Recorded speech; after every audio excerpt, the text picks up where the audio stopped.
Bonjour à toutes et à tous, j'espère que vous allez bien. On se retrouve pour le brief du vendredi 10 janvier, il est 8h43. Aujourd'hui, on va parler donc des news économiques, du ratio long and short, du funding, open interest, des liquidations.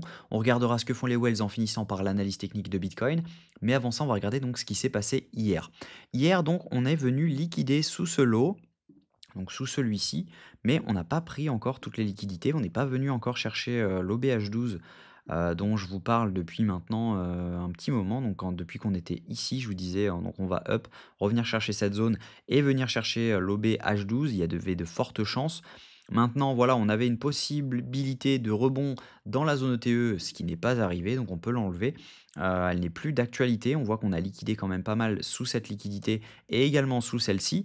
Donc clairement, pour le moment, ça reste boule, mais on peut très bien revenir chercher le FVGH4, revenir ensuite chercher donc la zone de l'OBH12, donc faire quelque chose comme ça dans lequel on revient chercher cet OBH12, dans lequel ensuite on repart. Et ça nous donnerait quelque chose de plutôt clean, parce qu'on accumulerait énormément de liquidités juste au-dessus, et par conséquent, bah, au moment où on repump, on pourrait prendre toutes les liquidités. Actuellement, on a simplement cet equal high à prendre, donc il y a un monde où on ne retrace pas. Au moment où on a fait donc cette prise de liquidité, on revient directement à la hausse, parce que clairement, juste ici, quand vous regardez, juste ici, on avait fait la mèche de liquidité. Pour moi, elle est pas franche. Elle a été très franche, justement. Mais pour moi, elle est pas assez lointaine. On n'a pas été vraiment assez loin. La plupart des gens ont mis leur stop loss vraiment juste en dessous. Donc, on n'est pas venu les chercher. Mais voilà, on a un monde où on revient dessous. Mais il y a également un monde où on a pris les liquidités qui suffisaient. Parce que ici, on a liquidé ce qu'il y avait à prendre. Et ici, on a liquidé ce qu'il y avait à prendre. Donc, potentiellement, on peut rebond maintenant. Mais l'idéal aurait quand même été de venir chercher là-dessous pour derrière ensuite pouvoir repartir. Et là, c'est pas ce qu'on a fait. Donc voilà, moi je dis qu'il y a un monde où on revient chercher ce FVG, derrière on repart à la baisse et ensuite en fonction des datas, est-ce qu'on rebondit pour repartir ou est-ce que bah, on repart complètement à la baisse et ensuite on repart. Donc voilà, il y a deux mondes, mais voilà, on va regarder en fonction des datas. Au niveau des news économiques, aujourd'hui on va avoir le taux de chômage à 14h30. Attendez-vous à avoir du mouvement parce que les marchés US étant fermés hier, il y a de fortes chances qu'on ait des mouvements encore plus volatiles aujourd'hui avec la reprise des marchés, sachant qu'on est vendredi, fin de semaine, donc il y a moyen que des traders ferment leurs trades. Au niveau crypto bubble, bah, on est un retour dans le vert, hein, on a rebondi malgré le gros dump qu'on a eu, on reste dans le rouge, hein. Si jamais on regarde sur la semaine, on reste malgré tout majoritairement dans le rouge, mais si jamais voilà, on regarde sur la journée, on est plutôt dans le vert, donc c'est plutôt cool. Mais voilà, il faut vraiment avoir en tête que c'est la journée qui est verte, la semaine reste en rouge au niveau altcoin. Si jamais on regarde donc au niveau des funding open interest, on a eu une belle augmentation de l'open interest juste ici avec une baisse des funding qui sont même devenus négatifs juste ici. Donc ça veut dire que juste là, il y avait beaucoup plus de short sur le marché que de long. Il a fallu mettre des funding négatifs pour convaincre les gens de long. C'est ce qui s'est passé, hein. Ils ont mis donc les funding en négatif majoritairement sur tous les exchanges. Et quand on regarde ensuite, on voit donc une rehausse des funding avec une baisse donc de l'open interest, qui veut dire que ce sont majoritairement des shorts qui sont en train de se fermer et on n'a pas non plus énormément de longues qui s'ouvrent. Même si voilà, on a une stagnation de l'open interest ou presque, mais voilà, on a quand même, à mon avis, plus de shorts qui se ferment que de longues qui s'ouvrent, mais voilà. Si jamais on regarde également ici, on a eu une baisse de l'open interest avec une hausse des fundings, ce qui veut dire que ici il y a pas mal de shorts qui ont pris profit, donc qui s'attendaient à ce qu'on ait un rebond, et c'est ce qui a causé potentiellement ce bottom, parce que voilà, on n'avait plus grand monde à venir chercher donc en bas. Si on regarde les liquidations, la majorité des liquidations se trouve autour des 98 900 $. C'est un peu la zone que je vous donne, je crois.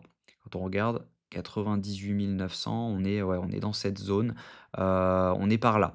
Donc c'est vraiment le FVG, là où il y a des liquidités. Donc potentiellement, c'est quelque chose qui nous amène dans le plan dont je vous parlais tout à l'heure. Si on regarde sur 48 heures, c'est à peu près la même chose. On a pas mal de liquidités à venir chercher autour des 95 800 qui peut nous emmener jusqu'aux 96 737 $.